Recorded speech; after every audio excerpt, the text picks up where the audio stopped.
Inter అడ్మిషన్ల schedule విడుదల 2026-27 విద్యా సంవత్సరానికి సంబంధించి రాష్ట్ర ఇంటర్మీడియట్ బోర్డు విడుదల చేసిన తొలి విడత అడ్మిషన్ షెడ్యూల్ ఇప్పుడు రాష్ట్ర వ్యాప్తంగా విద్యార్థులు, తల్లిదండ్రులు, ఉపాధ్యాయులు ఆసక్తిని రేకెత్తిస్తుంది.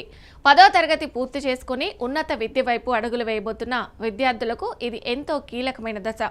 ఎందుకంటే ఇంటర్మీడియట్ అనేది భవిష్యత్తు విద్యా ప్రమాణానికి పునాది వేసే దశగా భావిస్తారు.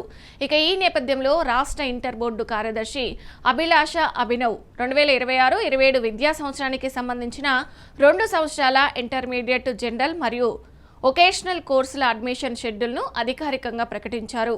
ఈ ప్రకటనతో రాష్ట్రంలోని ప్రభుత్వ, private, aided, private unaided, residential, welfare, minority, KGBV, model school, అలాగే జూనియర్ కాలేజీలు, కంపోజిట్ డిగ్రీ కాలేజీలలో ప్రవేశ ప్రక్రియకు మార్గం సుగమనమైంది.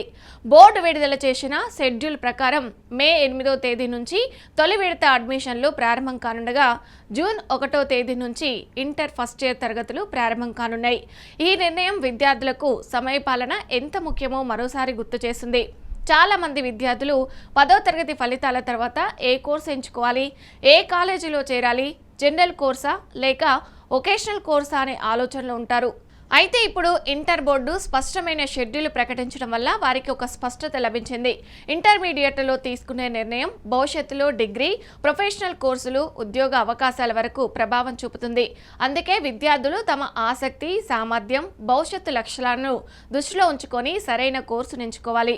జనరల్ కోర్సులో ఎంపీసీ, బైపీసీ, సిఈసీ, హెచ్ఈసీ వంటి గ్రూపులు అందుబాటులో ఉండగా వొకేషనల్ కోర్సుల్లో ఉద్యోగ ఉపయోగ విద్యకు ప్రాధాన్యం ఉంటుంది. ప్రస్తుతం మారుతున్న కాలానికి అనుగుణంగా సాంకేతిక పరిజ్ఞానం, ప్రాక్టికల్ నైపుణ్యాలు, వృత్తి విద్యకు కూడా మంచి ప్రాధాన్యం పెరుగుతుంది. అందువల్ల విద్యార్థులు కేవలం ఇతరుల అభిప్రాయాల ఆధారంగా కాకుండా తమకు సరిపోయే మార్గాన్ని ఎంచుకోవడం చాలా అవసరం. ఇక అడ్మిషన్ ప్రక్రియలో మరో ముఖ్యమైన విషయం సర్టిఫికేట్ సిద్ధంగా ఉంచుకోవడం. 10వ తరగతి memo, transfer certificate, study certificate, అలాగే కుల ధృవీకరణ పత్రం, ఆదాయ ధృవీకరణ పత్రం, ఆధార్ కార్డు, పాస్పోర్ట్ సైజు ఫోటోల వంటి అవసరమైన పత్రాలను ముందుగానే సిద్ధం చేసుకోవాలని బోర్డు సూచించింది.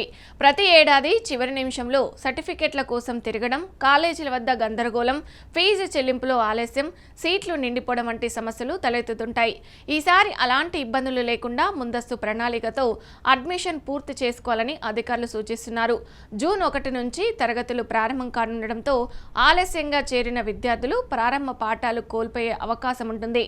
ముఖ్యంగా ఇంటర్మీడియట్ మొదటి సంవత్సరం నుంచి సిలబస్ విస్తృతంగా ఉండడంతో మొదటి రోజుల్లోనే తరగతులకు హాజరు కావడం చాలా అవసరం. ఎందుకంటే ఇంటర్మీడియట్ అనేది స్కూల్ విద్య నుంచి ఉన్నత విద్య వరకు మారే దశ. ఇక ఈ దశలో విద్యార్థులు కొత్త పద్ధతులు, కొత్త బోధన, ఎక్కువ బాధ్యతలకు అలవాటు పడాలి. అందుకే ప్రారంభం నుంచే క్రమశిక్షణతో ముందుకు సాగితేనే మంచి ఫలితాలు సాధించగలరు. ఇక తల్లిదండ్రుల పాత్ర కూడా ఇందులో ఎంతో కీలకం. చాలాసార్లు విద్యార్థుల కంటే తల్లిదండ్రులే ఎక్కువ అయోమయంలో ఉంటారు. ఏ కాలేజీ మంచిది, ఏ కోర్సుకు భవిష్యత్తు ఉంది, ఎక్కడ మంచి బోధన ఉంటుంది, ఎక్కడ క్రమశిక్షణ ఉంటుంది వంటి ప్రశ్నలు వారికి సహజం. అయితే కేవలం పేరు, ప్రఖ్యాతి చూసి కాకుండా కాలేజీలో బోధనా ప్రమాణాలు, ఫలితాలు, సౌకర్యాలు, అధ్యాపకుల నైపుణ్యం, అలాగే విద్యార్థుల అభివృద్ధి అవకాశాలు పరిశీలించి నిర్ణయం తీసుకోవాలి.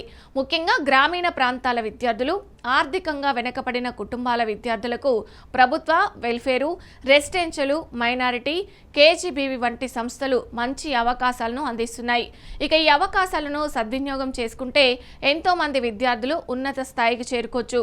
ప్రస్తుత పోటీ ప్రపంచంలో ఇంటర్మీడియట్ చదువు కేవలం 2 సంవత్సరాల కోర్సు మాత్రమే కాదు, అది జీవిత దిశను నిర్ణయించే కీలక దశ.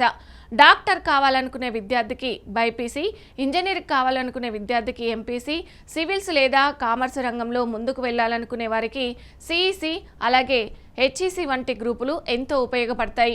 ఇంకా అదేవిధంగా వృత్తి విద్యపై ఆసక్తి ఉన్నవారు వొకేషనల్ కోర్సుల ద్వారా తక్కువ కాలంలో నైపుణ్యాలను పెంపొందించుకొని ఉపాధి అవకాశాలను కూడా పొందవచ్చు. అందుకే ఈ అడ్మిషన్ ప్రక్రియను కేవలం ఒక ఫార్మాలిటీగా కాకుండా భవిష్యత్తు ప్రణాళికలో భాగంగా చూడాలి.